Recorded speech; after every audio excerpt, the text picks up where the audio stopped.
শুরু করছি মহান আল্লাহ তাআলার নামে, যিনি পরম করুণাময় ও অসীম দয়ালু। সূরা বাকারা, সূরা নাম্বার 2, আয়াত নাম্বার 1। আলিফ লাম মিম।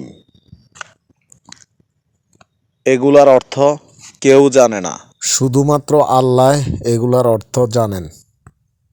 আয়াত নাম্বার 2।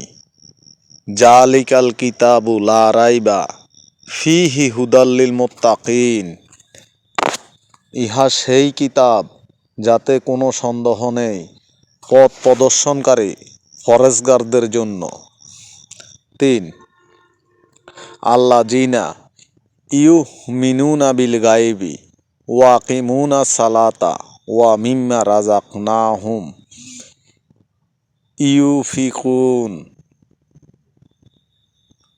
যারা অদেখা বিষয়ের উপরে বিশ্বাস স্থাপন করে এবং সালাত প্রতিষ্ঠা করে, আর আমি তাদেরকে যে রুজি দান করেছি তা থেকে ব্যয় করে।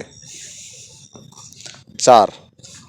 আল্লাযিনা ইউমিনুনা বিমা উনজিলা ইলাইকা ওয়া মাদ উনজিলা মিন কাবলিকা ওয়া বিল আখিরাতি হুম ইউকিনুন। এবং যারা বিশ্বাস স্থাপন করেছে সেসব বিষয়ের উপরে যা কিছু তোমার প্রতি অবতীর্ণ হয়েছে এবং সেসব বিষয়ের উপর যা তোমাদের পূর্ববর্তীদের প্রতি অবতীর্ণ হয়েছে, আর আখিরাতকে যারা নিশ্চিত বলে বিশ্বাস করে। 5। উলাইকা আলা হুদাম্মির রাব্বিহিম ওয়া উলাইকা হুমুল মুফলিহুন। তারাই নিজেদের পালনকর্তার পক্ষ থেকে সুপথ প্রাপ্ত, আর তারাই যথার্থ সফলকাম।